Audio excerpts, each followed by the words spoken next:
Assalamualaikum Sobat Vlog Harian Yanti. Bagaimana kabar kalian hari ini? Sampurasun, warga Bekasi. Semangat dari Kalimalang. Hari ini, Pak Wali Kota Bekasi akan secara resmi memotong pita. Sebagai tanda, jembatan ini sudah bisa digunakan sepenuhnya oleh warga. Tapi ingat ya, yang diresmikan hari ini baru jembatannya saja. Buat area wisata air, sabar dulu, karena progresnya masih terus dikebut. Yuk, kita ikutin prosesinya sampai selesai. Kita intip dulu detailnya. Jembatannya sekarang kinclong banget. Warna putihnya bener-bener dominan. Kenapa baru jembatannya doang yang diresmikan? Sebab fungsi utama jembatan ini adalah mobilitas warga supaya nggak macet lagi. Sementara itu, untuk wisata air, pekerjaan UMKM kontainer, pemasangan lampu hias estetik, dan finishing trotoar masih berjalan. Pemerintah gak mau buru-buru meresmikan wisata air kalau fasilitas penunjang seperti lampu penerangan belum rampung 100%.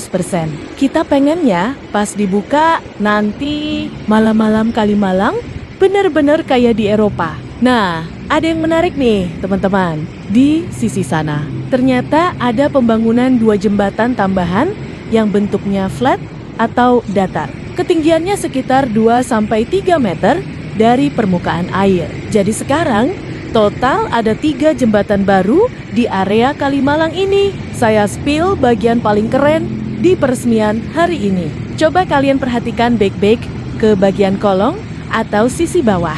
Jembatan melengkung ini ternyata tim teknis sudah memasang lampu RGB red, green, blue yang canggih banget. Jadi, meskipun tadi saya bilang lampu penerangan jalan secara umum masih dalam proses khusus untuk jembatannya sendiri sudah dilengkapi lampu warna-warni yang bisa berubah-ubah. Bayangin deh, nanti kalau sudah malam, cahaya RGB ini bakal memantul ke permukaan air Kalimalang yang sudah bersih. Efek pantulan cahayanya itu yang bikin kesan jembatan ini seolah-olah mengapung di atas pelangi. Ini benar-benar sentuhan kelas dunia yang dibawa Kang Deddy Mulyadi dan Pemkot Bekasi. Jadi, selain putih bersih di siang hari, jembatan ini bakal tampil full color dan glow up di malam hari. Benar-benar definisi Bekasi menyala yang sesungguhnya. Mungkin kalian nanya, Bang, buat apa banyak banget jembatan? Jadi begini, kedua jembatan flat ini didesain khusus untuk pejalan kaki. Tujuannya adalah untuk menciptakan the complete water experience. Dengan adanya jembatan ini, pengunjung bisa menikmati sensasi berjalan tepat di atas aliran sungai, memberikan sudut pandang foto angle yang berbeda, dan menghubungkan antara area UMKM sisi kanan dengan taman sisi kiri. Ini bukan sekadar penyeberangan, tapi ini adalah panggung untuk menikmati keindahan wisata air dari tengah sungai.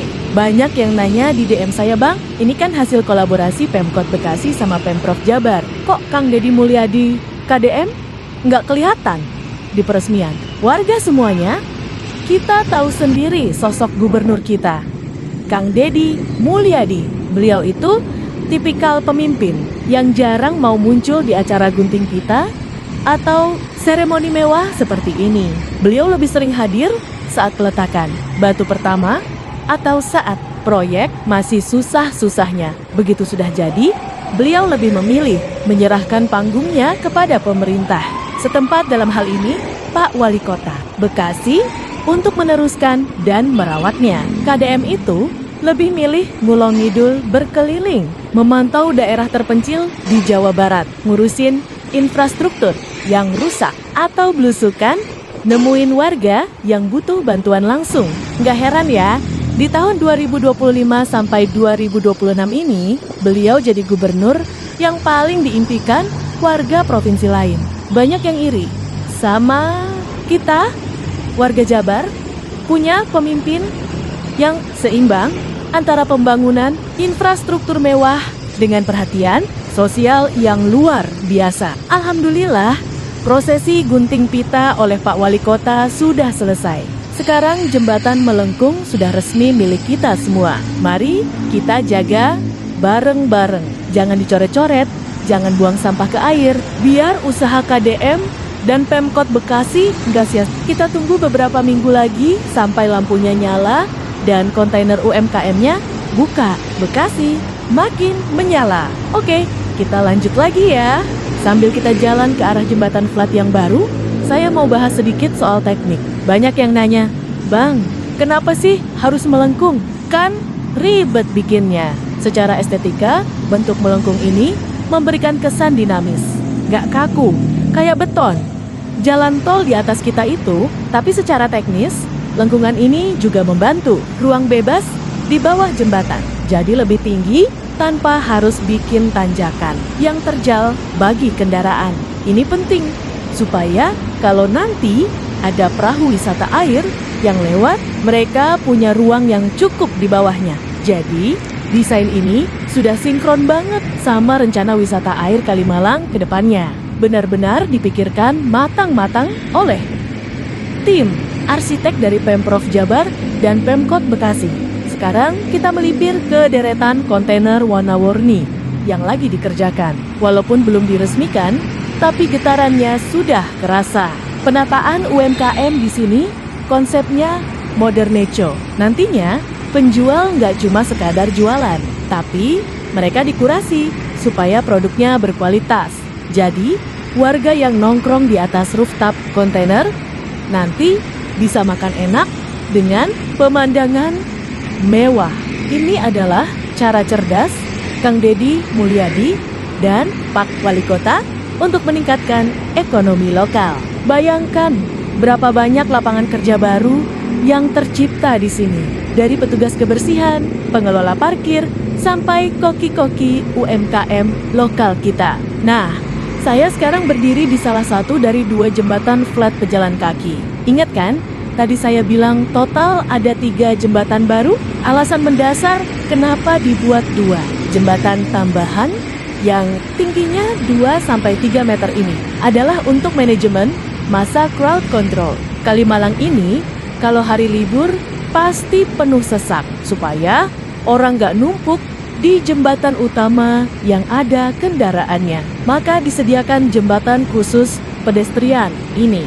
Selain itu, ketinggian 2-3 meter ini sengaja dibuat supaya kita merasa dekat dengan air, tapi tetap aman dari risiko banjir. Ini adalah titik selfie terbaik yang bakal jadi rebutan warga Bekasi nanti. Oh iya, ngomongin soal pembangunan. Banyak yang bilang gaya jembatan melengkung putih ini mirip-mirip jembatan ikonik di Cina. Ya, kita akui, China memang jagonya. Infrastruktur cepat dan megah di Asia. Kita belajar banyak dari sana, tapi kita terapkan dengan kearifan lokal Jawa Barat. Lihat saja aksen pagar warna-warninya. Itu khas semangat ceria warga kita. Jadi, walaupun jembatannya punya standar kualitas internasional ala Cina, tapi jiwanya tetap jiwa Bekasi, jiwa Jawa Barat. Inilah yang bikin kita bangga. Infrastruktur kita nggak kalah saing secara global. Tadi kita sempat bahas, kenapa Kang Deddy Mulyadi nggak datang gunting pita. Saya mau tambahin dikit. Di mata warga Jawa Barat, KDM itu sudah kayak bapak infrastruktur emosional. Beliau nggak butuh tepuk tangan di atas panggung peresmian. Bagi beliau, melihat warga Bekasi bisa jalan kaki dengan aman di trotoar yang cantik dan melihat air. Kalimalang bersih itu sudah lebih dari cukup. Beliau adalah tipe gubernur yang selesai dengan dirinya sendiri. Fokusnya cuma kerja, berbenah, dan memastikan nggak ada warga yang kelaparan atau jembatan yang roboh di pelosok. Itulah alasan kenapa tahun 2026 ini elektabilitas beliau makin meroket dan bikin iri provinsi tetangga. Bangga banget rasanya. Jadi warga Jawa Barat punya pemimpin yang satset kayak Pak Wali Kota dan Kang Deddy Mulyadi. Tapi sebelum saya pamit dari lubuk hati yang paling dalam, saya mau mohon maaf yang sebesar-besarnya. Jadi kalau di sepanjang video tadi ada kata-kata saya yang kurang berkenan atau mungkin ada informasi teknis dan data yang kurang akurat. Mohon dimaafkan ya, saya pengen berbagi kebahagiaan soal kemajuan kota kita tercinta ini. Kalau ada koreksi, langsung aja tulis di kolom komentar dengan bahasa yang sopan, supaya kita semua bisa belajar bareng. Jangan lupa dukung terus channel ini, biar saya makin semangat belusukan ke pelosok Jawa Barat. Caranya gampang, like, komen, dan subscribe. Nyalain juga lonceng notifikasinya, biar kalian nggak ketinggalan info-info menggetarkan lainnya. Nah, buat kalian yang pengen dapat konten lebih spesial, lebih behind the scene, dan pengen interaksi langsung sama saya, yuk klik tombol gabung. Mulai dari Rp10.000 aja sebulan, kalian sudah bisa langganan dan dapat akses konten eksklusif yang nggak tayang di publik. Dukungan kalian kecil buat kalian, tapi besar banget maknanya buat kelangsungan channel vlog Harian Yanti ini. Akhir kata, hatur nuhun pisan buat yang sudah nonton dari menit awal sampai akhir. Jaga kebersihan, jaga kesehatan, dan salam Bekasi menyalam. Saya pamit, sampai ketemu di vlog seru besok lainnya.